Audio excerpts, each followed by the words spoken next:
yo voy a ser un simple sparring, con lo cual yo le voy lanzando alguna pregunta a Borja y él ya explicando. Exacto, yo soy el sparring. El sparring soy yo. No, sin duda que no. Yo contesto. Hago un poco de presentación.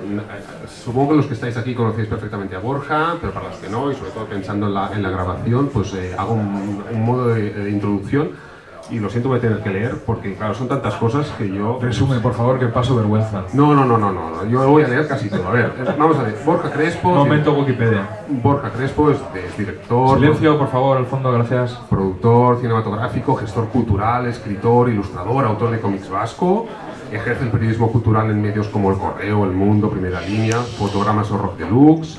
Ha dirigido y producido el largometraje Neuroworld de 2014, basado en los cómics de Miguel Ángel Martín, además de videoclips, spots publicitarios, cortos, teatro y televisión. Es, o era, porque no sé ahora cómo lo llevas el tema de la hora caníbal. No sé, está un poco parado, sí. Está un poco parado, ¿no? Bueno, pues por lo menos llevas el programa de la hora caníbal, no lo entiendo. Impartes clases de cine y cómic en cursos universitarios y eventos. Eres miembro fundador de la productora Arsénico PC. Bueno, ahora es Ayaka, sí. Vale, Ayaka. Fundador también y uno de los impulsores de Graf, la feria de Barcelona dedicada al cómic de autor y de edición independiente. Y en 2020 entraste a formar parte de la organización de Cómic Barcelona como director artístico y coordinando el apartado Comic Vision, entre otras tareas.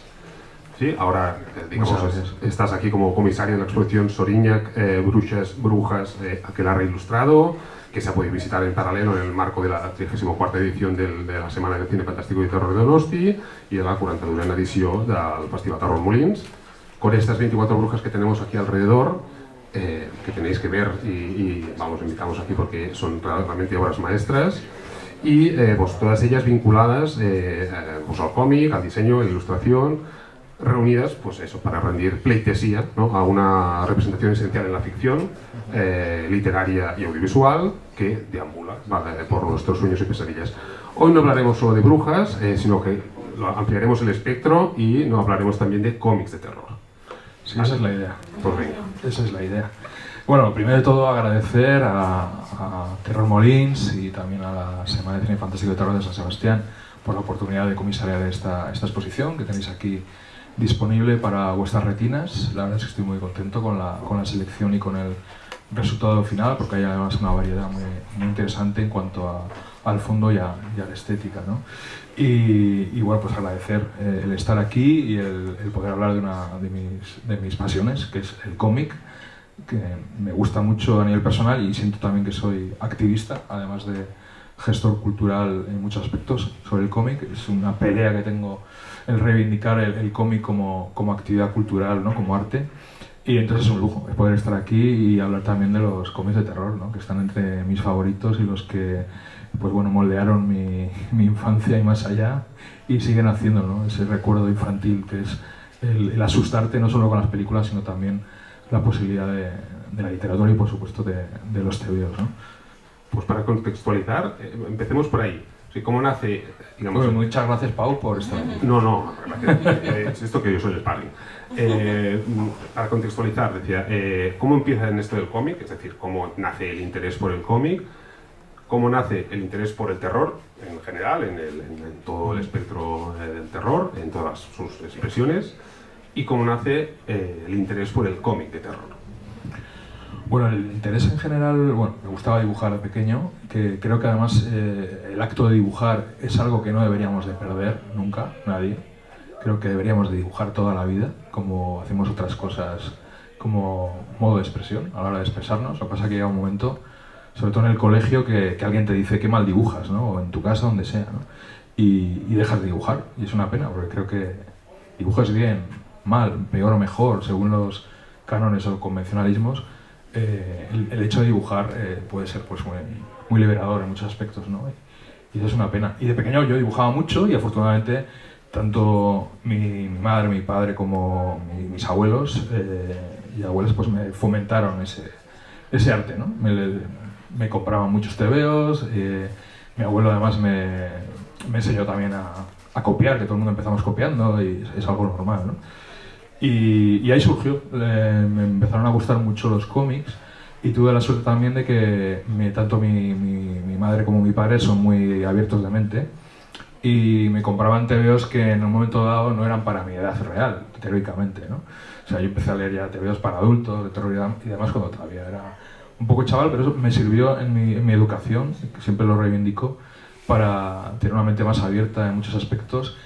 Y luego que te siga gustando el terror en general, en el cine, en las series, en la literatura, en el cómic, yo creo que es por, antes lo he esbozado, ¿no? Es volver a vivir esa sensación de la infancia, ¿no? El terror sigue siendo algo muy primario, el pasar miedo, sigue siendo los cuentos, ¿no? Los cuentos sigue siendo algo que está ahí y que de alguna manera te hace recuperar esas sensaciones que tú tenías cuando eras pequeño o pequeña, ¿no? Esa historia, yo creo que va un poco por ahí, por esa infancia que a veces nos negamos a abandonar del todo, ese niño que sigue ahí o esa niña que sigue ahí, y que, bueno, pues al ver una película de terror en una sala oscura, en un cine, pues te hace volver a sentir eso que quizá ya no sientes con otras cosas, ¿no? Pero creo que el terror es una vía para poder recuperar, ¿no?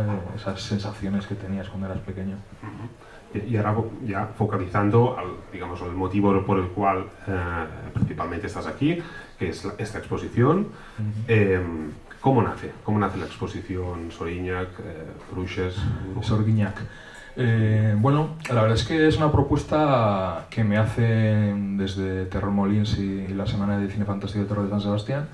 Yo en su momento tuve también la suerte y el privilegio de comisariar una exposición que era también de autoras en torno a la figura del vampiro, de Drácula, y también fue una exposición, la verdad es que el resultado fue muy poderoso y funcionó muy bien a nivel itinerante. Empezó en Sitges, en el Festival de Sitges, donde llevo varios años haciendo exposiciones de este estilo. Y bueno, pues a través de Josemi, que es el director de la Semana de Cine Fantástico de Donosti, pues me propuso, ¿qué te parece hacer lo mismo o algo parecido, pero con la bruja, ¿no? Y enseguida se me encendieron los ojos, ¿no? Dije, y la mente, ¿no? Dije, es una idea fantástica porque creo que va a dar muchísimo juego, y el hecho de que sean autoras es muy importante porque van a dar una visión y van a tener una mirada hacia la figura de la bruja muy diferente a lo que está ahí en la memoria colectiva, ¿no? Muchas veces, ¿no? Un poco acorde también a lo que han estado contando antes en la anterior charla, tanto Diego como Lisa, ¿no? De construir muchas veces la figura de la bruja que tanto ha aparecido muchas veces en la ficción como un ser maligno, retorcido, la mala de la película, ¿no? Entre comillas, la villana, ¿no? No tiene por qué ser así. Y si repasas la historia, es así, ¿no? Y hay 24 voces muy variadas, hay sobre todo ilustradoras, algunas de ellas también dibujantes de cómic, pero también hay gente que se dedica evidentemente al dibujo, pero a tatuar, artistas visuales, hay un poco de todo, ¿no? Y creo que eso también enriquece la propuesta, y también en algunas de ellas pues se reivindican a ciertas figuras históricas que quizá pues han sido ocultadas de alguna manera, ¿no? En Her Story, y visiones pues muy curiosas porque una visión inicial, una idea inicial de una temática como la brujería, puedes pensar e imaginar que va a ser todo por imágenes oscuras y demás, y ha quedado una cosa bastante de cultura pop, ¿no? Ya que hablamos tanto de la cultura pop, hay imágenes de todo tipo, y muchas de ellas pues no solo apelan al cine, como bueno, se habla mucho, por ejemplo, de la película de Love Witch, que antes también se ha mencionado, pero también hay otras muchas y figuras históricas como Ana Bolena, etcétera, etcétera. Y contabas ayer cuando presentabas la exposición que la invocación, permíteme el verbo, de las autoras fue muy positiva, es decir, ellas respondieron, sí. Dijiste, 24 respondieron que sí, luego hubo una que no pudo ser por sí, la verdad es que la entrega es clara, ¿no? Yo tengo la suerte de, por mi trabajo, tanto en el Graf, con el Salón del Cómic de Guecho, que también soy el asesor artístico desde hace más de 20 años, y ahora en Comi Barcelona pues tengo contacto con muchísima gente que se dedica al mundo de la creatividad, ¿no? Y como también tengo un pie en el cine, pues tengo esa suerte de que muchas veces a esas personas que admiro creativamente también las conozco en persona mínimamente, ¿no? Y al ofrecerles la idea pues siempre la acogen con más cariño, y es un tema que interesa mucho, ¿no? Y que les gusta mucho, y el poder aportar su visión se ha notado, ¿no? Ese entusiasmo y esa entrega, ¿no? Y creo que además es una exposición que va a dar de qué hablar, y que probablemente, al igual que la dedicada a la figura de Drácula, el del vampiro, itinerará por más espacios. Lo merece, sin duda lo merece. Para entrar ya en harina en el tema que, como presentaba Gloria, nos ocupa ahora, ¿cuáles son tus referentes dentro del cómic de terror? ¿Cuáles son, digamos, las obras que más destacarías? Bueno, aquí hay algunas imágenes, déjalas que pasan solas, si no.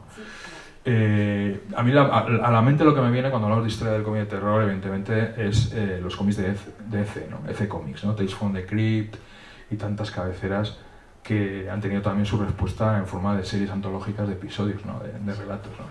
Y empezaba precisamente la charla con este sello que solía aparecer en las portadas de los cómics, aprobados por el Comics Code, porque hubo un momento en que estos cómics, de EC Comics, Entertainment Comics, que eran muchos cabeceras dedicadas al terror, a la ciencia ficción, etc., fueron perseguidos. Estamos hablando de los años 40-50. Sobre todo por la salida de un libro, que vais a ver ahora la portada, que es La seducción del inocente, que apareció a principios de los 50, y demonizó completamente las historias de terror, ¿no? Decían, y se extendió la idea de que de alguna manera retorcían las mentes de los jóvenes y les convertían en auténticos psicópatas, ¿no? Esto estamos hablando de la cultura americana, que tiene todo lo bueno y lo malo del mundo, todo lo bueno en cultura popular y lo malo en otras cosas, ¿no? Pero bueno, es un fenómeno que tenía que partir de ahí, ¿no? Eso hizo que se tuvieran que exprimir el cerebro, crear su propia asociación para crear su propio código y de alguna manera pues indicar que quizá algún tipo de material no era apto para todos los públicos, pero aún así pues bueno, hubo una criba muy grande y un filtro que hizo que la editorial, muchas editoriales se tambalearan, algunas tuvieron incluso que cerrar, otras sobrevivieron y siguieron un poco su curso, ¿no? El hecho de que una editorial como EC Comics se reivindica a día de hoy es un poco por eso, y también por su clarísima influencia en otros medios, en el medio audiovisual, las series y muchas películas, ¿no? Hay muchísimos ejemplos. Actualmente se está reeditando este material aquí en España, lo estáis reeditando Diablo Ediciones, ediciones muy, muy chulas para coleccionistas. Y aquí tuvimos, pues bueno, pasaron los años y ese tipo de formato de relatos de terror que muchas veces estaban presentados por un personaje que era el Guardián de la Cripta, que tuvo su extensión a serie de televisión, o el tío Creepy, en la revista Creepy, ya estamos en los años 80, que claro, aquí no nos llegaban también ciertas cosas porque tuvimos una dictadura, que a veces se nos olvida, ¿no? Y cierto material pues no terminaba de entrar ni aparecer en nuestro mercado. En los años 80 hubo una explosión, porque llegó mucho material en cómic, sobre todo mucho material de cómic adulto. Hasta ahí además el cómic, la historieta, los tebeos se entendían especialmente en nuestro país como algo para niños, ¿no? Algo que todavía ocurre en algunos sectores, ¿no? Que todavía hay que pelear por explicar que el cómic, como cualquier otro arte, como cualquier otra disciplina, hay de todos los géneros y para todas las edades, ¿no? Y claro, hubo un boom brutal, ¿no? De revistas para adultos, cabeceras como Totem, Cómics Internacional, CIMOC, y estaba el Creepy, por ejemplo, ¿no? Con Two-Time Editor, que era un compendio de historietas de terror que presentaba el tío Creepy, el famoso tío Creepy, que de ahí viene mi nombre en Twitter. Soy el tío Crespi, que viene del tío Creepy, y mi apellido no es difícil de hallarlo, ¿no? Y bueno, pues de alguna manera esos cómics no son los primeros que leí de terror, evidentemente, ¿no? Pero sí que para mí son un símbolo, y fueron durante una época un símbolo de reivindicación también de la importancia del género, no solo en el cine o en la literatura, sino también en el cómic, ¿no? Que podía haber cómic de género y de todo, y bueno, es muy simbólico. Y aparte que por esa editorial y por este tipo de cómics han pasado grandísimos maestros del cómic, como puede ser Richard Corben, por ejemplo, con sus adaptaciones de Poe, o como puede ser Bernie Wrightson, con una obra que creo esencial si quieres hablar de cómics de terror o quieres leer cómics de terror, como es Feria de Monstruos, que es muy llegado también a la película Freaks de Tod Browning, ¿no? Hay un mundo evidentemente interconectado, ¿no? De conexiones entre el cine y el cómic muy importante, ¿no? Y por citar anécdotas o datos, ¿no? EC Comics sobrevivió gracias a una revista satírica que es Mad, muy conocida, y bueno, pues sobrevivió sobre todo por el Mad, y el Mad siempre tenía, y otra revista también que se llama Panic, que era más ligada al tema que estamos tratando, pero que siempre tenía sus especiales también dedicados al terror. O sea, el terror siempre estaba presente y a veces con un sentido del humor muy claro. O sea, son historias de terror muchas veces que buscan el escalofrío, estremecerte, pero muchas veces tienen también un sentido del humor que también ha contagiado a estas series de las que estamos hablando, ¿no? Cuentos de ultratumba, etc. De fondo, de vez en cuando estamos viendo imágenes de todo esto que os estoy comentando, porque la verdad es que había muchísimas cabeceras y podemos extenderla a otros personajes, ¿no? que han tenido grandes guionistas, como es La cosa del pantano, que en el fondo también es un poco una historia de terror y que tuvo una etapa dorada con Alan Moore, efectivamente. Y bueno, La cosa del pantano ha tenido sus traslaciones al cine y recientemente se hizo una serie de DC que duró solo una temporada, no estaba mal, pero nadie la dio a entender.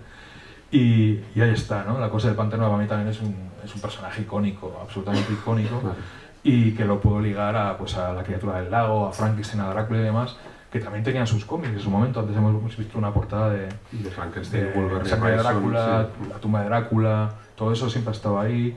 O el personaje de Blade, que es un cazavampiros que a la vez es un vampiro, que es más cercano en el tiempo, por ahí está en la escudería de Marvel, que llevó muy bien a la pantalla además Guillermo del Toro, y eso fue su manera además de entrar ya directamente con un pie en Hollywood para luego, por ejemplo, adaptar Hellboy.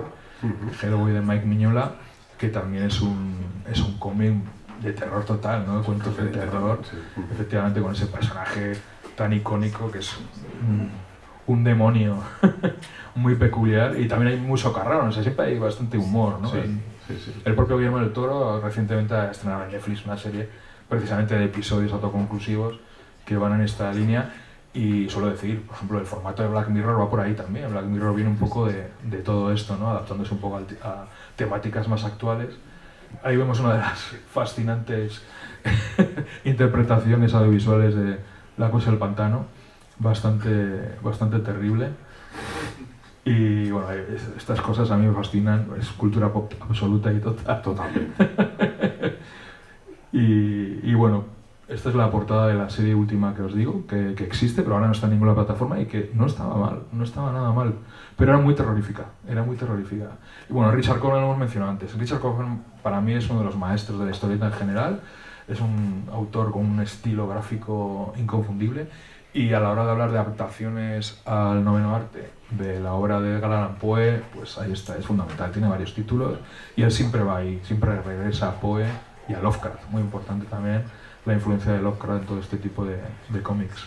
Claro. De hecho, ahora pensar, ¿no? Lovecraft en los mitos de Cthulhu, que están también adaptados al cómic, y que son formas de llevar estas historias al cómic y de hacer, pues bueno, dar un poco de vidilla al mundo del cómic, que al final parece que lo que decías tú, que como es que no luce como debería. Sí, bueno, y hay autores que ya por su estilo, bueno, Corben es muy versátil, ha dibujado hasta Hulk, o sea, pero hay otros que por su estilo también les pide el cuerpo dibujar cosas a veces que tengan que ver con el terror, con el suspenso, con la intriga, ¿no? Se me ocurre Breccia, por ejemplo, ¿no? Con esos claroscuros, esos negros tan fascinantes, ¿no? Y bueno, pues todo eso me envolvió ya en mi etapa de lector adulto, que mi etapa de lector adulto, en realidad, de leer productos adultos, en realidad era un chaval, o sea, porque tuve, insisto, la suerte de que mis padres me compraran cómics que supuestamente no podía leer. Bueno, mira, IDSN, por ejemplo, es un autor fundamental de manga de terror. El manga de terror funciona muy bien, ahí podríamos citar a Junji Ito, porque es todo un fenómeno que ayer creo que alguien colgó una foto que en el Bershka ya venden bolsos de Junji Ito, o sea, si venden bolsos de Junji Ito, inquietante, pero a la vez te das cuenta de que ya es un fenómeno universal. Sí. Y bueno, todas estas monstruosidades que dibujan Hideshi Anno y tantos otros. Bueno, Hideshi Anno también fue director de cine, tiene alguna peli. Hay una concretamente en que en su momento se habló mucho, que es Guinea Pig, que se suponía que era una película de snuff real, y luego tuvieron que sacar el making para demostrar que no lo era. Y a veces son autores que están entre el cine y el cómic. Bueno, a mí es gráficamente I Am a Hero, este manga me resulta fascinante. En general, estéticamente, este tipo de imágenes del cómic nipón me encanta. Y ahí hay varios autores que juegan ahí, ¿no? Y te puedes ir también a Shitaro Kago o Maruo, que tiene esas historias de vampiros tan fascinantes. Pero bueno, ayer hablando contigo además me comentabas que no sé si eras tú alguien cuáles son los primeros cómics que recordabas y que me marcaron, ¿no? De pequeño leía mucho, evidentemente, de Super López y todas estas cosas, pero me cayó en mis manos una revista que se llama Spirou Ardilla, que era material francés, franco-belga. A mí me gustaba muchísimo y muchas de las historias además eran temáticas fantásticas, ciencia ficción, incluso algo de terror había por ahí, terror soft y tal. Y me gustaba mucho Spirou, ¿no? Que luego me di cuenta que Ibáñez había sacado el Botones Sacarino de ahí y de Gastón Lagaffe, ¿no? Franqué me gustaba muchísimo como dibujante, ¿no? Y me fascinaba el Spirou, el Fuera Borda, que era la respuesta luego ibérica que salió. Y un buen día, de repente, llega a mis manos un cómic que se llamaba Ideas Negras. Ideas Negras. Se puede sorprender porque lo he traído. Ah, sí. Yo lo tenía en casa y lo voy a traer. Es mi cómic favorito. Ideas Negras de todos los tiempos. Efectivamente, tiene varias ediciones, no sé si lo conocéis. Esta es la edición de Dolmen. Yo tengo como 3 ediciones diferentes. Bueno, Franquem es el dibujante de Spirou, ¿no? Que eran pues bueno, historietas de aventuras, Spirou, más que puede relacionar más con Tintín, Asterix y demás. Pero de repente me encuentro que el mismo dibujante de esas historias tenía este cómic, Ideas Negras, que es todo páginas en blanco y negro. ¿Lo pasamos para que lo vea la gente? Sí, por supuesto, claro. Si queréis echarle un vistazo, porque a mí ese cómic me rompió la cabeza. Porque ya abres la primera página y hay un samurái haciéndose un harakiri, le salen las tripas y toda la sangre, y señala con el dedo así una especie de tumor y dice ¡ah, un cáncer! O sea, y claro, de repente era como, hostia, este humor negro, viniendo del mismo que venía. Que entroncaba con el terror, con lo que vino después en los 90, el gore, todo, ¿no? Peter Jackson, tantas cosas que también vienen de ahí, de ese sentido del humor.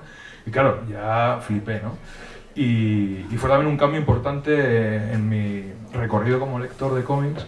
Y luego mi salto ya definitivo al cómic adulto más político fue con Carlos Jiménez, que tiene también algún cómic que he adaptado de temas de relatos de terror, ¿no? Y tiene Colabor Leproso y bueno, tiene muchas cosas, pero sobre todo me interesaba su parte política, ¿no? De Paracuellos y este tipo de cómics, ¿no? España una grande libre. Y ahí ya entré del todo, ¿no? Y yo estaba leyendo estos cómics en el instituto, es decir, leía a Carlos Jiménez con 13, 14 años, 15, alguna vez tuve problemas con algún profesor, me acuerdo un profesor concretamente que creo que era del Opus, me cogió un TVO de Carlos Jiménez y justo lo abrió por una página que había una viñeta de un culo con una bandera de España entre nalga y nalga.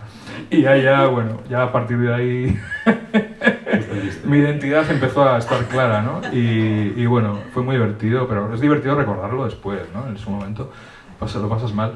Pero bueno, yo era el que llevaba los cómics al colegio, ¿no? Y a veces pues también llevabas cómics relacionados con el terror que tenían un componente de picardía, de chistes verdes, ¿no? Que era Suquía, no sé si te acuerdas. No. Suquía eran unos cómics que vendían en los kioscos. En los kioscos los cómics los ponían a la hora de las revistas porno en su momento. Estaba el Víbora y tal, y estaban los cómics de Suquía, que Suquía era una vampira, pero que estaba siempre en pelotas. Y claro, lo ves ahora y es terrible, ¿no? Porque además el personaje estaba basado en Ornella Muti. Ornella Muti, la actriz. Ahora es absolutamente incorrecto, ¿no? No quiero volverlo a leer, realmente. Pero en su momento, claro, no tenía revistas porno, pero tenías los tebeos de Suquía y esas cosas, ¿no? El intento ahí de buscar, ¿no? Cuando eres chaval. Y bueno, con esto quiero decir que leía todo tipo de cómic y lo sigo haciendo. Has hablado de los cómics en los kioscos, y es que eso ya no lo vivimos, ya no existen en los kioscos, pero esa era una época en la que había mucho consumo de cómic, también por estas revistas que comentabas, de Totem, Cimox, cómics, Cimoc, Cairo, estaban todas estas revistas. Estamos hablando de tiradas muy grandes en su momento, vendían muchísimo, ¿no? Y bueno, por un lado hubo un exceso de acumulación porque, como he comentado antes, veníamos de una dictadura y muchísimo material no se había publicado por razones de censura y todo de golpe. Yo creo que no fue fácil asimilarlo. Nos llegaron autores increíbles como Moebius de golpe, gran parte de su obra, ¿no? Y bueno, pues hubo un boom, se vendía mucho y luego ya llegaron otras formas de ocio y demás. Y el kiosco pues ha ido mutando, ha ido desapareciendo o se ha convertido en un contenedor de coleccionables y de revistas un poco... Es complicado ahí que el cómic tenga su espacio. Lo sigue teniendo, sobre todo cómic de superhéroes, pero esas revistas de antaños que eran o semanales o mensuales, pues ya prácticamente pero incluso no los superhéroes, yo diría que también han desaparecido, ¿no? Es decir, hay que ir a... La grapa está desapareciendo también. Hay que ir a buscarlos a librerías especializadas. Sí, la grapa está desapareciendo porque evidentemente el margen que te da una grapa, el margen que le da una grapa en beneficios es muy pequeño. Claro. Y el juntar varias o el tener un tomo es un margen de beneficio mayor tanto para la tienda, librería, como para la editorial, y teóricamente debería ser para el autor o autora. ¿Y qué le falta al cómic? Ahora ya estoy generalizando a lo mejor. Yo no creo que le falte nada al cómic. Creo que vivimos un momento de efervescencia creativa brutal y de variedad e incluso un exceso de títulos. Lo que le falta para llegar a más gente es lo que le falta a cierta poesía, a cierta literatura, a cierto cine, ¿no? Que culturalmente pues no es algo que se haya cuidado o se haya tratado o se le tenga en cuenta, y luego pues claro, con el paso del tiempo la cantidad de nuevas formas de ocio que han aparecido con internet, los videojuegos, etcétera, pues es muy complicado combatir contra ellos, sobre todo si educativamente no te explican siquiera en el colegio cómo se lee un TVO, que es así, ¿no? Eso sí, no, totalmente de acuerdo, pero me refiero que en los medios generalistas sí que la presencia es muy escasa, es decir, el otro día lo comentaban precisamente en una charla en el... No es noticia. Claro, y cuando es noticia es por el Salón del Cómic o el Salón del Manga. Porque se ha muerto Ibáñez. O porque se ha muerto Ibáñez, ciertamente, sí. Pero sobre todo destacan la parte a lo mejor del cosplay, es decir, la parte como más... La más llamativa. Sí. Por un lado te da rabia, pero por otro lado, yo que también soy periodista, entre comillas, me dedico a escribir de cine, de cómic, sabes cómo funcionan los medios para llegar a un público que buscan desesperadamente, sobre todo ahora con el clickbait y demás. Y claro, llama más la atención alguien disfrazado de Spider-Man que un dibujante que conocemos poca gente firmando su obra, ¿no? No sé, es complicado, es complicado. Es la pescadilla que se muerde la cola. Por un lado, es una temática que no funciona a nivel masivo y precisamente por eso no se le da más bola. Aunque ha mejorado, sustancialmente ha mejorado su presencia en medios, a su vez los medios están perdiendo lectores y lectoras. Ya, la prensa, por ejemplo, la prensa escrita cada vez se lee menos, ¿no? Y sobre todo el apartado cultural está cada vez menguando más, ¿no? Entonces es complicado, es complicado. Creo que el cómic sobrevive porque hay muchísima gente muy fiel, hay un público muy fiel, que eso hay que tenerlo en cuenta, porque hay fenómenos y tendencias o modas que duran lo que duran porque no tienen un público fiel. Igual de repente tienen mucho público, es una moda de algo concreto y de repente desaparece ese público. El cómic sí que lo tiene y se va abriendo, sí que hay un auge del cómic infantil, por ejemplo, pero no hay una revistas infantiles como había en su momento, que había un montón, ¿no? Aquí ahora hay muy pocas. Y claro, si desde pequeño no empiezas a mamar cierta cultura, es complicado que luego te pueda interesar, ¿no? Y luego, pues bueno, pues porque también está bajando otras formas de matar el tiempo, de combatir el tedio culturalmente, ¿no? Ya no se lee tanto como antes, o en el formato que se leía antes, o ciertos títulos que se leían antes, pero de repente pues está funcionando mucho la literatura young adult, ciencia ficción, fantasía, hay nichos, o sea, yo creo que siempre hay alguien ahí que busca nuevas puertas que abrir, ¿no? Que a veces se quedan abiertas, otras veces se cierran o se entrecierran, pero lo que creo que no hay que dejar es de hacer eventos culturales que divulguen y que fomenten, como este en el que estamos, este tipo de aficiones. Muy bien. Y focalizando o apuntando, ¿qué referentes, así como Gloria les ha pedido a Elisa y a Diego que dieran títulos concretos para entrar en el cómic así de terror? ¿Qué títulos darías? Has hablado de ahora, Los Pantanos. Evidentemente, como he comentado antes, Diablo está reeditando Tales from the Crypt y este tipo de cabeceras que son clásicas. Son cómics de los años 40, 50 y demás, pero leídos ahora siguen manteniendo su poder de hipnosis. Y bueno, ahora hay muchos. Hay un guionista, por ejemplo, en el estado, que es El Torres, que escribe mucho cómic de terror, ¿no? Hay alguno muy interesante. Y hay muchas cosas por ahí que se pueden encontrar. Bueno, Junji Ito es esencial, ¿no? Lo hemos mencionado antes. Junji Ito además se está reeditando continuamente, hay una biblioteca de Junji Ito que está editando CC Comics. Y los cómics de Jeff Lemire también, muchos que edita, efectivamente, Astiberri está ahí editando cositas, todas las editoriales tienen alguna cosa. Y Desi no lo edita La Cúpula. Y hay mucho cómic de terror ahora, bueno, Hellboy sigue apareciendo por ahí, La Cosa del Pantano se va renovando continuamente, con etapas mejores, otras peores, pero ahora si vas a una librería encuentras una zona en la cual hay bastante cómic de este estilo. Por ejemplo, CC está editando cómics que está detrás John Carpenter, el director. Son cómics de la cabecera, no me acuerdo exactamente cómo se llama, es algo relacionado con Halloween. Y ya van por la 5ª entrega y son precisamente también historias autoconclusivas que va presentando un mismo personaje, ¿no? Vamos, no paran de hacer este tipo de cómic, porque yo creo que es uno de los géneros que mejor funciona, porque nos gusta mucho, igual que leer a Stephen King, ¿no? De vez en cuando como manera de escapar o de evadirte, y que muchas veces eso no quiere decir que no den un pie a la reflexión. Hablando de Stephen King, hablaría de Joe Hill, su hijo. Efectivamente. Y por ejemplo, Lock and Key, creo que es un buen ejemplo, ¿no? de cómics de terror. No tanto la serie. Exacto. Bueno, yo la serie no lo sé porque no pasé el primer capítulo. Bueno, no hemos mencionado de Sandman, pero lo puedes entender también como un cómic relacionado un poco con el terror, ¿no? Con la fantasía, se mezclan ahí. Y Joe Hill tiene un cómic que me hizo mucha gracia, que es un cesto de cabezas. Creo que es un cesto de cabezas. Sí, creo que sí. Que es muy divertida la idea. Es un hacha que a quien le corta la cabeza no muere. O sea, la cabeza sigue viva, sigue hablando. Entonces hay alguien que se encuentra ese hacha y va por ahí cortando cabezas y guardándolas en un frigorífico.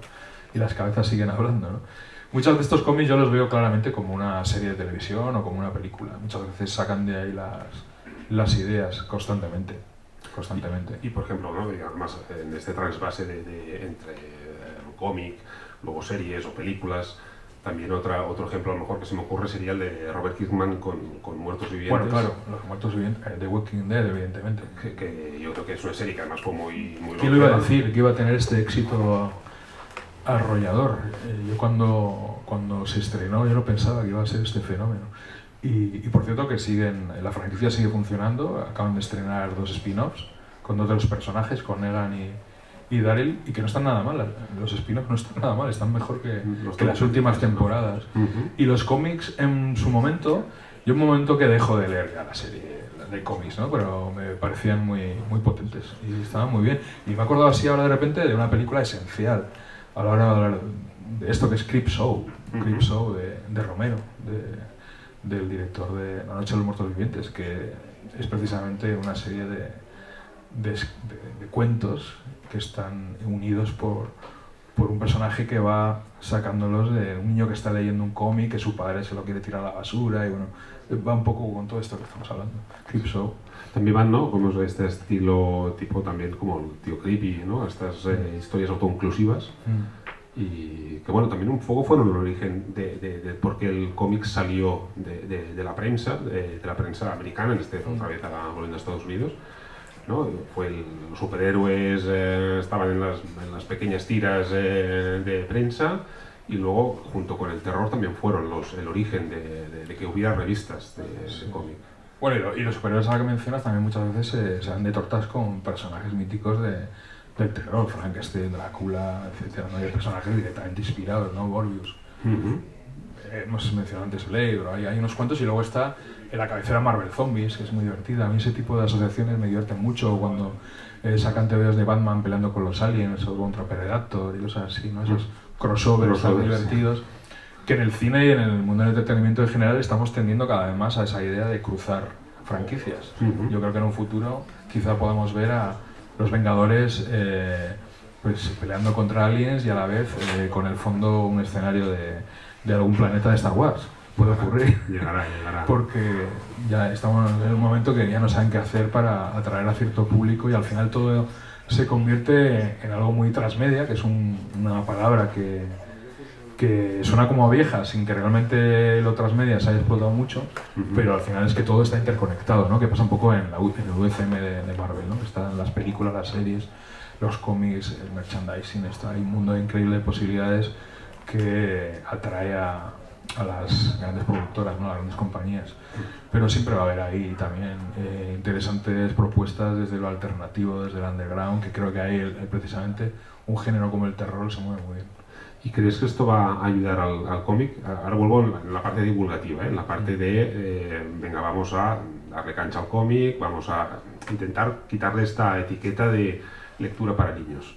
Evidentemente el terror no es una lectura para niños, o no debería serlo. Bueno, el cómic es El pequeño vampiro, por ejemplo, de Jon Sfar, es una maravilla. Una película por ahí también muy recomendable. O sea, yo creo que cuando éramos críos nos encantaba el terror, ¿no? Las historias de miedo, claro, no de un terror ahí Lovecraftiano, ni íbamos a leer la metamorfosis de Kafka, pero cuentitos de terror. Halloween, por ejemplo, ya es una fiesta que ya ha venido para quedarse, ¿no? Yo es que no recuerdo qué edad tenía, pero me acuerdo de la película de Narciso Ibáñez Serrador, ¿Quién puede matar a un niño? Recuerdo haberla visto y quedarse en el imaginario y no saber qué película era hasta que de mayor, pues buscando información y tal, ya en época de internet, supe que era esa película. Pero que es aquello de, sí que es verdad, ¿qué edad tienes, no? En ese momento, pues no recuerdo, tendría pues 9, 10, que no era el momento a lo mejor, ¿no? De chaval ves King Kong y alucinas, claro. Sí, claro.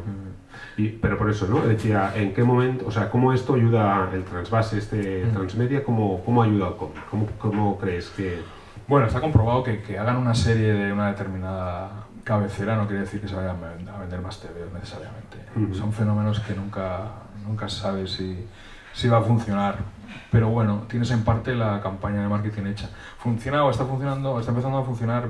Yo creo que es el futuro después de lo que ha sido un poco estos últimos años Marvel con las películas y demás. Yo creo que un futuro ya van a ser los videojuegos, que en su momento han tenido adaptaciones nefastas, pero empiezan a tener adaptaciones, alguna no está mal, otras pues no está tampoco tan bien, pero da igual, la gente va a verla, ¿no? Como es el caso de Five Nights at Freddy's, que está arrasando. Nos parezca mejor o peor la película, está arrasando y eso hay que reconocerlo. Y también el anime, el mundo del anime y el manga, ¿no? Pues con One Piece, la serie de Netflix, yo creo que ahí está más el futuro en cuanto al trasvase de ideas. Pero muchos cómics que no son necesariamente conocidos son series, y las series sí que son igual conocidas y la gente no sabe o no tiene por qué saber que vienen de un cómic, ¿no? Cadáveres se ha estrenado hace poco en Netflix, es una serie que viene de un cómic.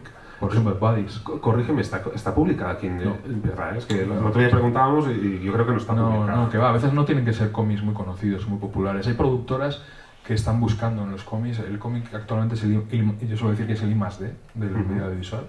Compran muchos derechos de muchas cosas que no necesariamente se van a convertir finalmente en un proyecto que llega a estrenarse, ¿no? Pero están ahí comprando cosas y probando y tal, y encuentran muchas ideas, ¿no? Lo que antes eran los libros, ahora también lo son los cómics, lo son también los videojuegos, y de ahí pues está un poco saliendo todo este tipo de cultura popular ligada al audiovisual.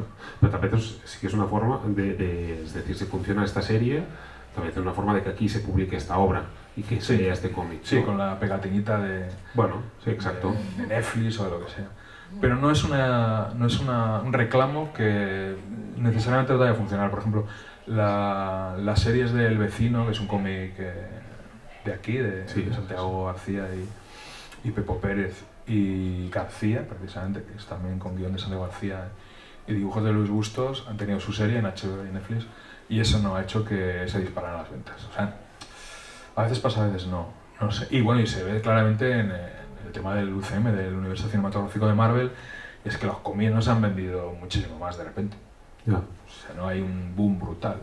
Sí pasa, en cambio, lo contrario, ¿no? One Piece es un cómic, manga muy leído, pero sobre todo el anime es lo que más se conoce. Claro. Y de ahí pasamos a la serie de imagen real, occidentalizada, para que llegue a un mayor público. Y claro, en el momento en el que venden camisetas de One Piece en franquicias textiles, en las grandes calles de las ciudades, o como es mi caso, de repente a un colega le veo con una camiseta de One Piece que no lee nada, ni la etiqueta de champú, pues dices, joder, pues evidentemente ya es cultura popular total, ¿no? Y ya sí que estás viendo que está llegando a más y que quizás se vendan más mangas, porque hacen reediciones y demás. pero no necesariamente te garantiza el que te adapten a otro medio que vayas a vender más, ¿no? Vale. Y volviendo a lo general, una pregunta que hacemos con Oriol Romeu, que es el conductor del programa Bon Dia, Bona Hora. ¿Es un buen momento para el cómic? Depende. Depende si quieres vivir de ello o no.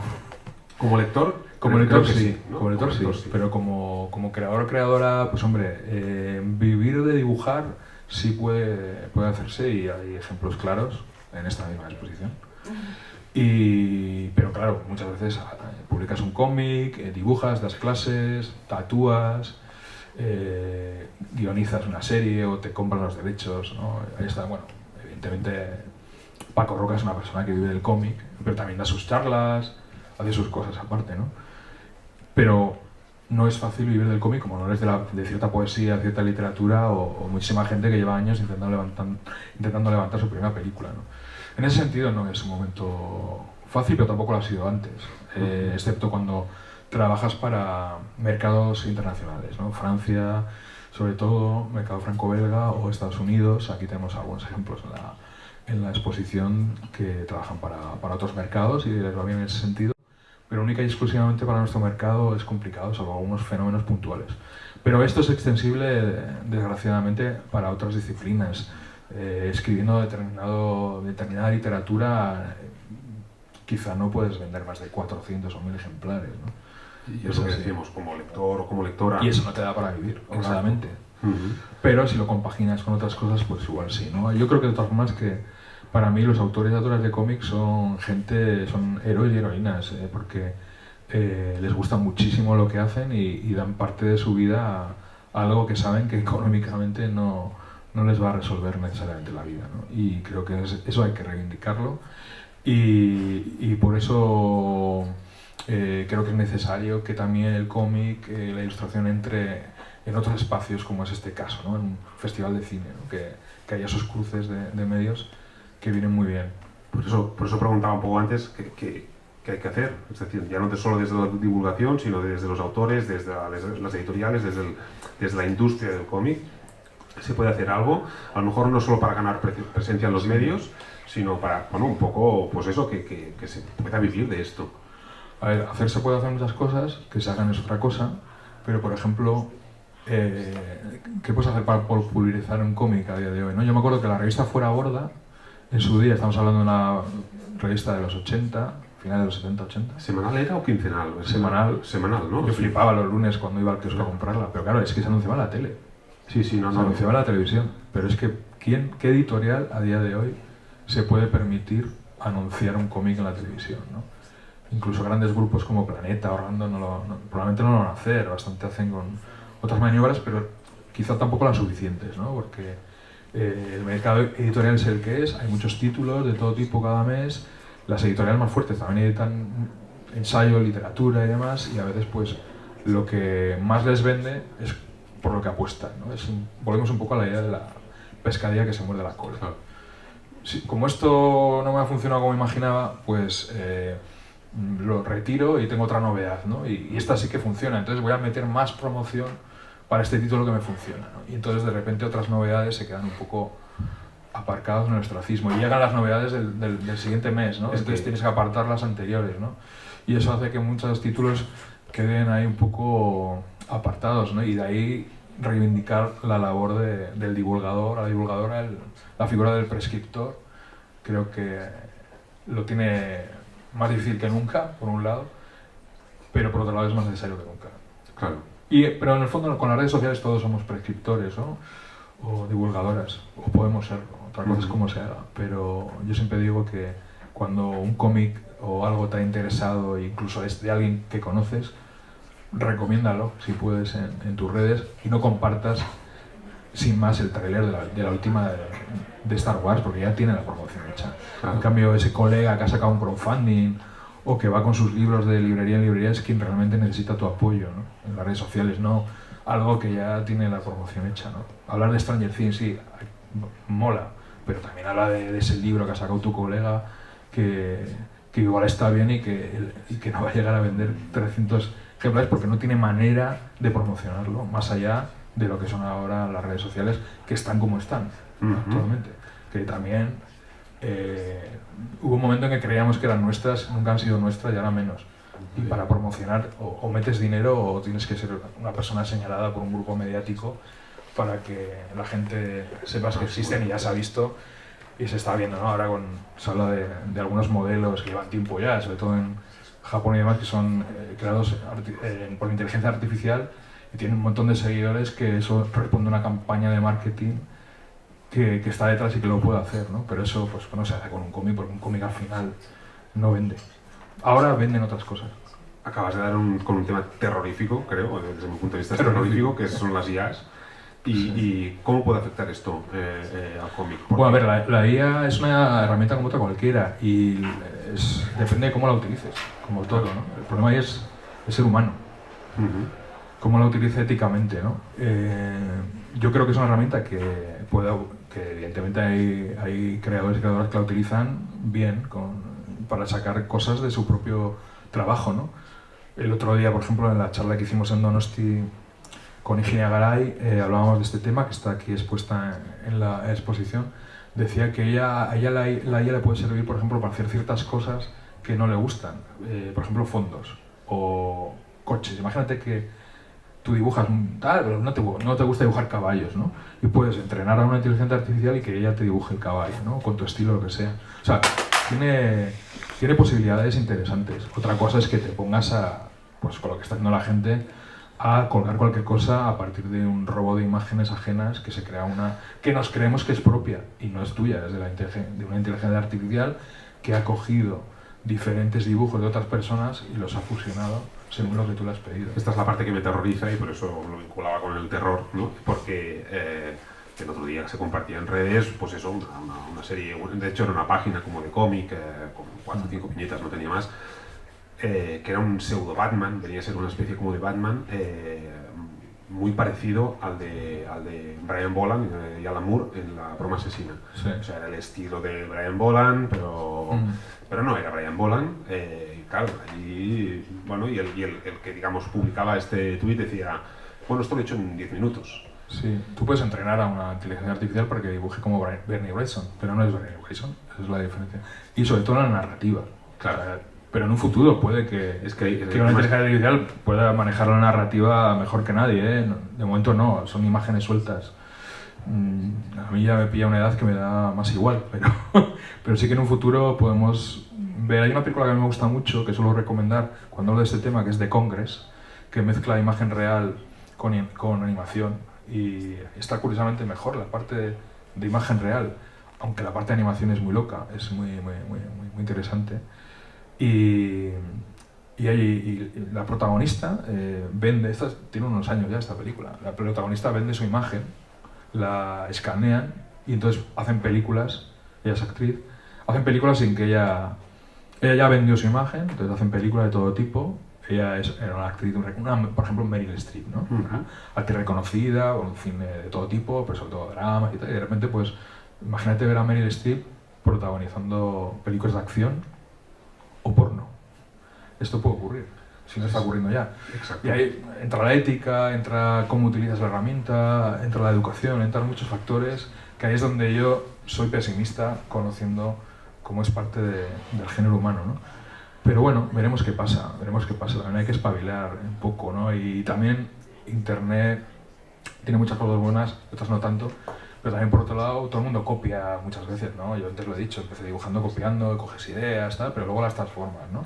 Es como Quentin Tarantino, ¿no? Es casi un DJ, ¿no? Es un tío que coge ideas de aquí y allá y crea su propia voz, ¿no? Eso, otra cosa es que copies tal cual, como ocurre en muchos vídeos de influencers y demás, que copian Tú tienes muchos seguidores, copias a uno que tiene muy pocos, no se entera nadie y la gente cree que tu obra es original, pero el problema es que, aunque alguien lo denuncie, da igual. Bueno, el puño lo denunciaba el otro día. Hay carta, o sea, ese es el problema, que a la gente, todo el mundo copia, todo el mundo roba. Estos son lemas que están interiorizándose demasiado, yo creo, en la sociedad. Y pasa mucho en internet, todo el mundo copia, no pasa nada. Sí, ¿Tú no copias o qué? ¿Tú nunca has copiado? Sí, pues copiamos todos, ¿no? Cuando queríamos dibujar. Entonces, ¿qué vas a decir ahí, no? O sea, pues has utilizado una IA con poca ética, pero es complicado, porque también el valor del arte es complicado, porque tampoco se nos educa para valorar el arte.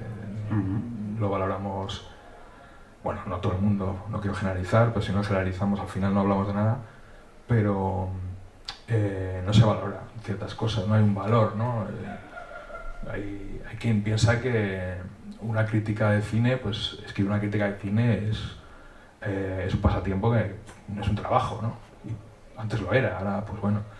O dibujar algo, bueno, es que como se te da bien dibujar, pues tú dibujas rápido, hazme un logo, ¿no? Sí, un logotipo de mi empresa. Sí, exacto, esto está y luego, oye, no me vas a ni invitar eres colega, pero invítame aunque sea a cenar o algo, ¿no? No se valora, es complicado, es muy complicado, ¿eh? Estamos en un punto en el que la educación es básica y habría que derrumbar todo y volver a construirlo para que se valoren ciertas cosas. No hay criterio, porque uno de los problemas que a mí me preocupa más de las IAs no es solo cómo lo utilizas o no, que es lo que hay, sino que mucha gente comparte imágenes feas, muy feas. Sí. Ves que las personas tienen 6 dedos, 3 piernas, y les parece que está bien. O sea, ese es el problema también, que no hay gusto, no hay criterio estético. Sí, no será cuando lo haya o ni ética, ni ética ni estética. Sí. Ya ¿qué nos queda ya? Aparte la empatía, que también se está perdiendo. Sí, por eso digo. El futuro es un poco pues esto. Bueno, vamos a intentar que no, vamos a intentar que... Bueno, yo confío en que habrá gente que lo va a utilizar y van a salir cosas muy interesantes. Por ejemplo, desde el punto de vista del concept art y para cine y demás, que es algo en lo que mucha gente del cómic también trabaja, storyboards y concept art se trabaja mucho. Mucha gente del cómic. Sí que las IAs te dan cosas muy interesantes. Pero claro, se quedan en tu casa y son tus referencias, que tú trabajas con ellas, con tu equipo o con quien sea. Otra cosa es que estés colgando cosas ahí en internet y como que mira qué bueno soy dibujando, ¿no? Y no has cogido en tu vida un lápiz, no un lápiz de madera, sino uno digital, me da igual. Bueno, pero insisto que pasa lo mismo con Instagram, con los filtros, cuando todo el mundo se cree fotógrafo o todo el mundo somos críticos porque podemos escribir vaya mierda de película que acabo de ver en Twitter. Es que al final es lo que tiene la democratización, ¿no? Que es complicado. Sí, las redes, ¿no? Como el uso de las redes, ¿no? Sí, al final todo el mundo tiene su opinión, ¿no? Y como dice Andrés Trasado en Twitter, ¿no? Que ya puedes tú decir o explicar por qué esta obra es fenomenal, que alguien te puede decir, esa es tu opinión. Ya. La mía es otra y a mí me parece una mierda. O lo contrario, ¿no? A ti te parece una mierda, me parece una maravilla. Yo a veces ya no discuto. Bueno, cada cual disfrute de lo que quiera y ya está. Y menos en redes. Mejor no discutir. No molestar. Ya está. Sí. Pero vamos, es complicado. Claro. Eso sí que es realmente terrorífico. ¿No? No, sí, supongo. Pues no sé, Borja, yo creo que yo seguiría... Sí, no sé si alguien quiere preguntar algo o yo creo que hemos soltado aquí un speak. Como no hemos podido ver apenas las imágenes, hemos estado aquí, menos mal que se nos da bien aquí darle a la sin hueso y hemos podido hablar de tebeos, de terror y más cosas. Hasta de IAs, que es algo que no tengo una opinión clara todavía, ¿no? Hay temas que todavía no tienes una opinión clara, hay temas de... No, es complicado, ¿no? Pero sí que hay algo claro y qué está pasando estos días, ¿no? Que la última polémica ha sido que la Feria del Libro de Madrid ha compartido imágenes con IAs, ¿no? Pero bastante feas, además, y mal hechas. Ahí eso sí que me preocupa, ¿no? Eso sí que dices, hombre, se presupone que tiene que haber cierta sensibilidad en alguien que se dedica a la gestión cultural. Claro. Eso es lo que me asusta más que alguien que en su casa, pues bueno, puede hacer lo que quiera. Igual que, pues bueno, ya que hablamos de cómics o de medio audiovisual y tal, la gente que se baja obras de manera ilegal y las disfruta, bueno, no se puede poner puertas al campo, cada cual que haga en su casa lo que quiera. Ahora a mí me molesta que alguien que se dedica o se quiere dedicar al sector lo esté recomendando abiertamente en redes sociales, incluso compartiendo el link donde te puedes descargar gratis, ¿no? Que se han visto cosas demoledoras como que a un autor de cómic se le añada en el tweet el que le habla de su obra o han recomendado a alguien su obra, alguien el link donde se puede descargar gratis, ¿no? Y en plan como haciendo un favor, ¿no? Como, así la lee más gente, ¿no? Ese es el problema, la mentalidad que hay de que no se valoran ciertas cosas. Incide lo que decías antes de la educación. Sí, va todo ahí. Es un trabajo ya de base. Va todo ahí, ¿no? Si de pequeño... Hombre, a mí me gustan los cómics porque yo leía mucho, porque en mi casa había libros y mi abuelo leía cómics, me enseñaba cómics, siempre entraba el periódico con las tiras de cómics, yo recortaba las tiras de Snoopy, las pegaba... O sea, claro, si no tienes ese caldo de cultivo en tu casa, lo tienes que tener quizá a donde vas a estudiar, y si ahí tampoco lo hay y se van cerrando bibliotecas, pues al final, ¿qué queda? Incluso vivimos aquella época de... Ese hermano mayor, o ese primo, o ese tío que te llevaba al cine, o te regalaba sus tebeos. Yo regalo muchos cómics. A hijos de amigos y amigas les regalo muchos cómics. Y algunos se han vuelto lectores fervientes de cómic y me lo han agradecido cuando se han hecho mayores, y para mí ha sido un orgullo. Pero claro, yo he tenido que estar ahí, y también he visto que a algunos pues, no les interesaba. Pero claro, no todo el mundo puede permitírselo, y no todo el mundo lo puede hacer, y no todo el mundo lo hace. Bueno, pero ahora iba a decir que vivimos aquella época que el cómic aparecía incluso en los suplementos dominicales. Sí, sí. Pero es que ya, ¿quién lee suplementos dominicales? Claro, no, es verdad que hay que encontrar otras fórmulas, ¿no? El Pequeño País era una maravilla. Sí, y sí, muchos autores ahí. Descubrimos un montón de autores. Sí, Torres mismo, con el dinosaurio este. Y hay muchas cosas, pero eso ya, si te fijas en la prensa también, la prensa de los domingos, que antes eran un montón de suplementos, ahora tienen muchísimas... Bueno, el diario ahora sí que... Tiene muchísimas menos páginas y valen más. Entonces, ahí también se está perdiendo esa posibilidad. Y la manera de llegar actualmente más a las nuevas generaciones, que son plataformas como TikTok, yo creo que ya noto ya personalmente la barrera generacional. Y es complicado. La palabra complicado la hemos dicho, yo creo que la que más se ha comentado aquí, aparte de terror. Aparte de terror, bueno, no sé. Complicado. El terror es complicado. Sí, pues nada, no sé si hay alguna pregunta, y si no, pues queda esto para la posteridad en Noviembre Fantasma. Sí, hay alguien por ahí. Bueno, yo, a raíz de esto que estáis hablando lo último sobre inteligencia artificial y todo este nuevo panorama, es como una pregunta opinión. Creo que no es complicado. Yo creo que nosotros somos generaciones, las últimas generaciones ancladas al mundo material, a lo físico, pero ahora se viene todo lo virtual. Entonces yo creo que el cómic tendría que volcarse en ese mundo y pasar todo eso a conectarte a través de eso. Sí, bueno, ahí funcionan mucho los webtoons. Los webtoons funcionan muy bien, y muchos pasan a ser series, además, sobre todo con webtoons coreanos. Pero hay ciertas generaciones que no hemos dado el salto. Yo mismo me sigue gustando el papel. Y creo que las generaciones últimas que hemos crecido un poco entre lo analógico y lo digital somos, en cierto sentido, privilegiados. Porque va a haber un momento en que lo analógico, bueno, es algo casi elitista, ¿no? Como ahora comprarte vinilos, ¿no? Que está muy guay, ha vuelto el vinilo, pero ¿quién compra vinilo? Gente también que tiene poder adquisitivo, ¿no? Y pasa un poco lo mismo con los libros y con los cómics. Entonces, yo creo que está complicado. Se ha probado muchas maneras de que el cómic salte a lo digital, y de momento no termina de funcionar.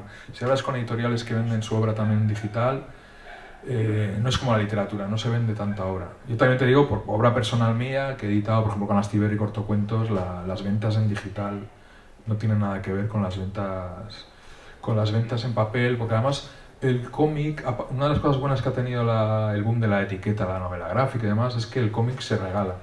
Es un objeto ya que se regala, y por eso ha entrado en ciertos espacios como el Corte Inglés, el FNAC y demás. Bueno, el FNAC está porque viene de Francia, y en Francia hay mucha cultura con el cómic, pero bueno, porque el cómic se regala también, como antes se regalaban los libros. Eso no pasaba antes, no era tan habitual que alguien regalara cómics. Y claro, el cómic digital es más complicado, pero evidentemente yo creo que los webtoons, ahí hay una vía muy, muy importante, muy interesante. Se empiezan a hacer fanzines en digital, que también juegan con el lenguaje, ¿no? Porque al ser digital no tiene por qué ser únicamente unas viñetas detrás de otras, sino que puedes jugar también con la expresividad que te puede dar lo digital, ¿no? La animación, puedes mezclar cosas. Yo creo que hay un mundo por explorar. Hay un mundo por explorar. Yo creo que eso está todavía muy por explorar, y muy verde, aunque no lo parezca. Como antes se mencionaba la palabra transmedia, que se ha quedado como obsoleta y vieja, pero en realidad la narrativa transmedia apenas se ha explorado, sobre todo en nuestro país, no en nuestras fronteras, perdón, no sé. Ahí queda mucho por explorar, pero evidentemente a las nuevas generaciones hay que captarlas por ahí. Pero claro, estamos hablando de nuevas generaciones que, por ejemplo, se han visto el juego del calamar en piezas, en fragmentos en TikTok, pero no la pueden ver en Netflix porque igual por edad los padres no les dejan. O sea, claro, es que es un mundo que a mí ya se me escapa a nivel teórico, ¿no? Que es complicado. Es como muy fast food, o sea, todo lo que dura más de 15 segundos es como algo que es difícil de... Sí, yo creo que siempre va a haber gente que está ahí, ¿no? Como cuando en el colegio, pues nosotros teníamos un grupo de gente, como un club de chavales que nos intercambiábamos los cómics. Y yo tenía uno de Asterix y otro me daba uno de Tintín, ¿no? Ese tipo de cosas. Pero no éramos toda la clase, éramos una parte pequeña, ¿no? Yo quiero creer que todavía existen esas pequeñas células de resistencia, ¿no? Que en ese momento no te das cuenta porque eres un crío, pero luego vas creciendo y acabas haciendo fanzines, escribiendo libros, yendo a festivales. No sé, acabas también estando ahí como ese público fiel que he hablado antes, ¿no? Ese nicho que sea mayor o menor es bastante fiel. Es bastante fiel, ¿no? ¿Cuántos artistas, sobre todo en música, han tenido algún boom espectacular y se han quedado ahí, ¿no? En cambio hay otros artistas que, bueno, han tenido ahí su pequeña proyección y han seguido toda la vida viviendo de la música, ¿no? Ahora más de los conciertos también, de lo físico, ¿no? Es curioso, ¿no? Porque lo físico al final, como mucha gente de internet, tienen que sacar un libro para ver realmente rentabilizar sus visitas a internet. Al final lo físico sigue estando ahí también como una fuente de ingresos importante, ¿no? Y el prestigio. Y luego el prestigio, efectivamente, como comentáis aquí, ¿no? Que en el cómic mismo, en el cómic, hasta que no sacas una obra larga, un buen tomo, aunque tengas una amplia trayectoria como fancinero o fancinera o en el mundo de la autoedición o en lo digital, mucha gente tiene ya obra digital, pero hasta que no saca algo en papel con una determinada editorial o con unas determinadas características, no se le toma en serio, ¿no? Como pasa un poco en el cine, hasta que no tienes una película que se estrena en la cartelera y en un número de cines, parece que lo que haces no vale para nada, ¿no? Eso está ahí todavía, la subcultura. Sí, yo también soy de los románticos de papel, pero sí que es verdad que hay un campo muy amplio por explorar, porque no solo, digamos, representarlo en digital y hasta ahí te ahorras el papel, que yo creo que eso, digamos, sería la parte fácil, sino el aprovechar los recursos. Es decir, ¿no? Ahora estoy pensando, no recuerdo el autor, pero sí que sobre el tema de la bandera de Asturias se hizo un webtoon también, en 8 como relatos, y la gracia es que pues, las viñetas aparecen, de fondo crepita una llama, sí. Tal, y bueno, es una manera como de... Lo que antes se llamaba multimedia. Sí, bueno, exacto, pues ahora sí. O sea, que hay un campo ahí todavía. Otra palabra denostada, pero que no hay nada parecido para definir ciertas cosas. Multidisciplinar, multitask, no sé, es complicado, ¿no? Para mí hay un mundo por explorar, pero también ha habido grandes fracasos, ¿no? Ese intento de sacar unos cómics en CD-ROM, me acuerdo, que estaban en los kioscos, era una cosa horrible, ¿no? También ha habido intentos que han quedado en pesadilla y bueno, pero al final es la maquinaria promocional que tiene que haber detrás muchas veces. Hay fenómenos espontáneos que luego la mayoría de las veces se fagocitan, lo fagocita el mainstream, pero no es fácil. En el cómic pues no. Pero bueno, hay fenómenos, ¿eh? Aquí está, por ejemplo, Anoncina, que de croqueta y empanadillas ha hartado de vender, no solo cómics, sino también merchandising y demás. Y ahí está Patreon, crowdfunding, hay muchas vías también de monetizar de alguna manera tu trabajo.